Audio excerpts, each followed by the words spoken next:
Messieurs, dames, bonjour, j'espère que vous allez bien, en tout cas moi ça va super aujourd'hui.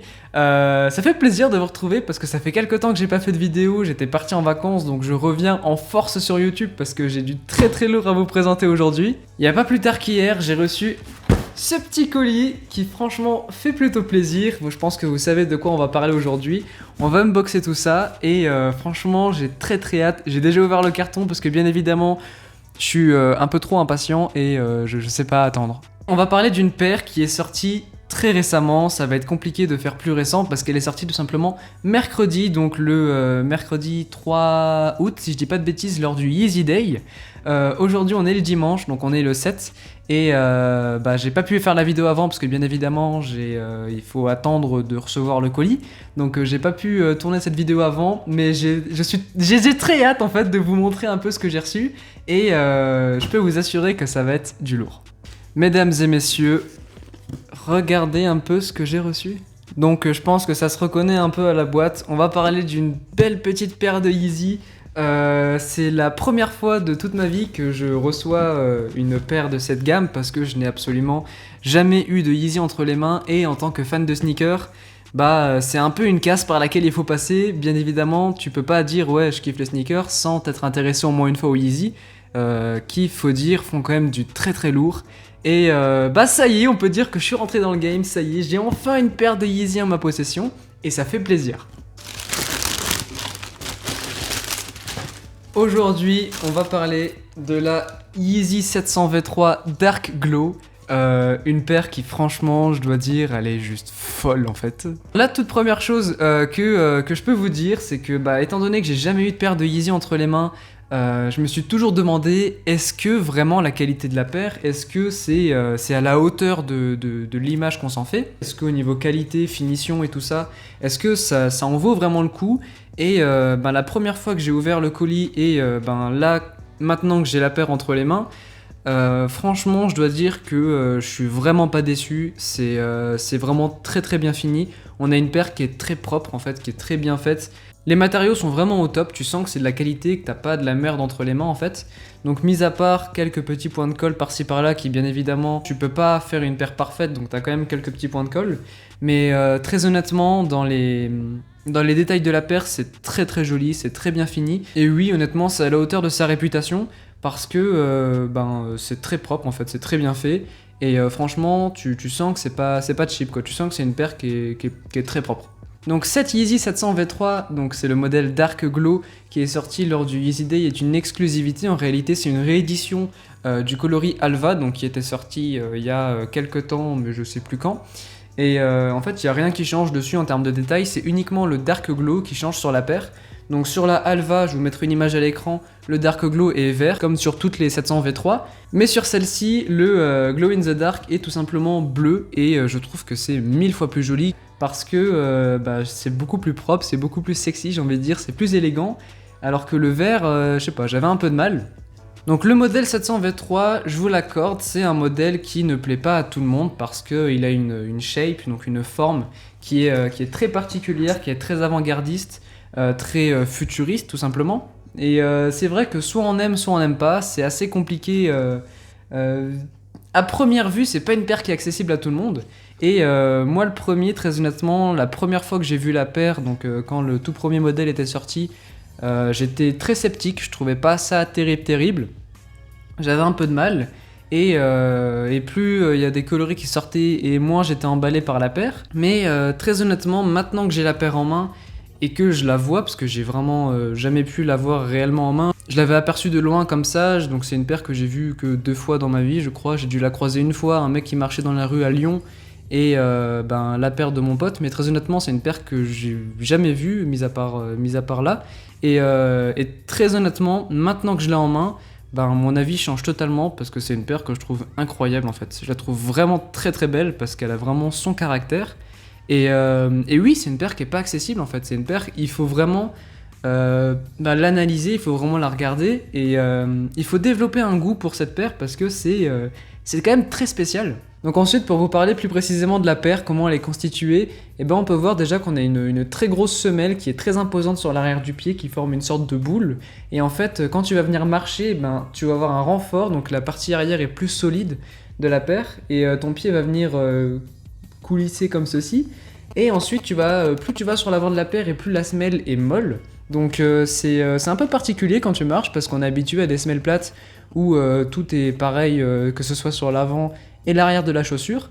Mais le ressenti que tu as quand tu marches avec cette paire, c'est voilà, on a cette boule rigide sur l'arrière de la paire et ensuite ça devient de plus en plus mou sur l'avant.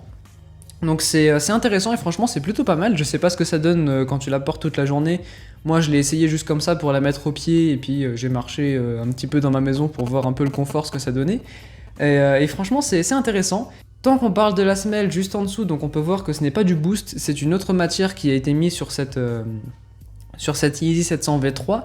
Et bien évidemment tu perds un peu en confort, mais le matériau Boost est un matériau qui coûte assez cher et qui fait vite gonfler les prix des Yeezy. Donc le fait d'avoir opté pour cet autre matériau sur cette 700 V3 permet de faire baisser le prix de sortie qui est à 200 €, contrairement à 300 voire plus pour des Yeezy 700 V2 par exemple. On a ce deuxième empiècement juste ici qui est en mèche transparent, donc c'est une sorte de petit maillage qui laisse transparaître la chaussette, donc on voit un peu à travers mais c'est très léger honnêtement, c'est un maillage qui est très serré, c'est pas comme sur d'autres paires où on voit vraiment ta chaussette à travers, là c'est assez léger.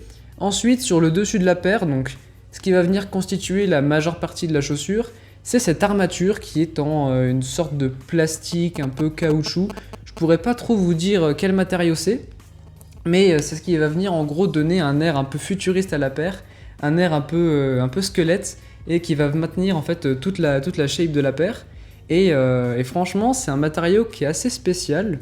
C'est particulier au sens où c'est rigide et un peu mou à la fois.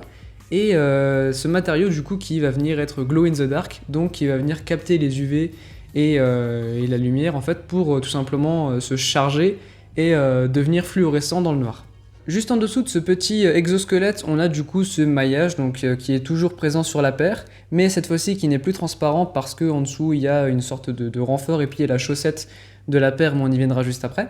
Et donc on a ce motif qui vient faire des bandes qui vont partir du coup du derrière de la paire juste ici pour aller rejoindre le devant de la paire et qui se termine par un petit pointillage.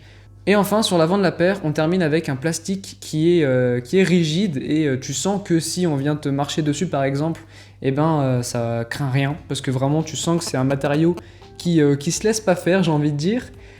Si on monte un peu plus sur le dessus de la paire, donc on a deux petites bandes réfléchissantes qui sont juste ici, voilà, qui viennent réfléchir dans la nuit, c'est original, c'est sympa. Et donc là où je voulais en venir, sur tout l'intérieur de la paire, donc en dessous de cet exosquelette, on a une sorte de chaussette en fait qui va commencer juste ici et qui va venir remonter pour venir entourer la cheville, comme ceci. On a un petit empiècement avec 4 petits bouts comme ça, voilà, la chaussette est coupée en deux à l'avant et sur les côtés et à l'arrière comme on peut voir.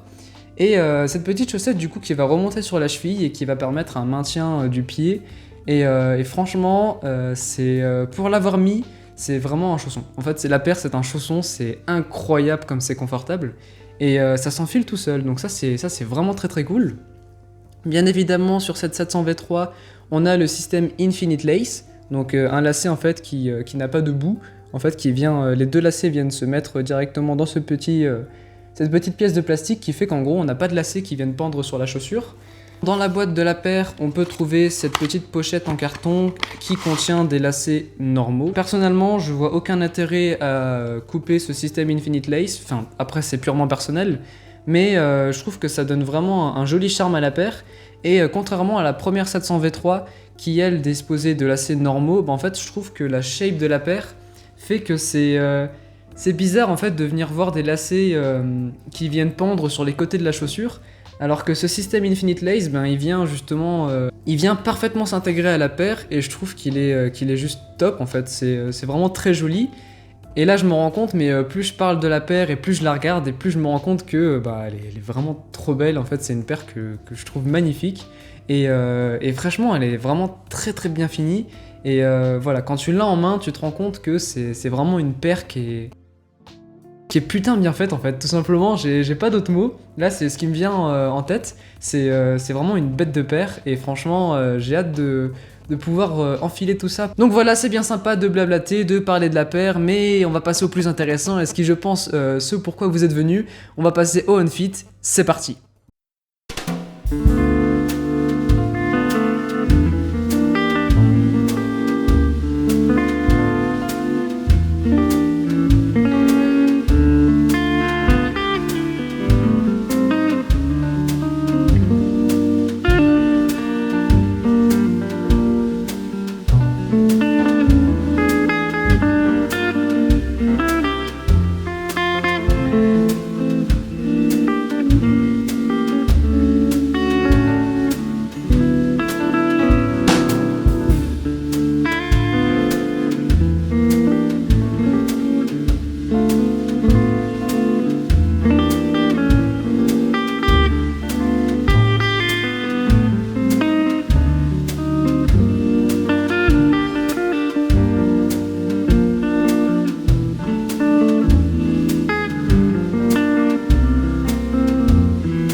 voilà les gars, c'est la fin de cet outfit. Vous avez pu voir du coup la paire, ce qu'elle donne aux pieds. Une paire qui est hyper technique et hyper quali. Et franchement, je suis vraiment content d'avoir pu la cop. Si la vidéo vous a plu, bah écoutez, faites-le moi savoir en mettant un pouce bleu, ça me ferait hyper plaisir. Dites-moi ce que vous pensez de la paire en commentaire. Je sais que c'est une paire qui divise beaucoup. Et j'aimerais bien avoir vos avis parce que bah c'est quand même pas n'importe quelle paire, elle est très particulière. Et j'ai bien envie de savoir ce que vous en pensez. Abonnez-vous à ma chaîne si vous voulez voir mes prochaines vidéos, ça me ferait hyper plaisir, ça apporte beaucoup de soutien et je peux vous assurer que ça ralasse bien comme il faut. En attendant, c'est tout pour moi, portez-vous bien, c'était Clément, ciao!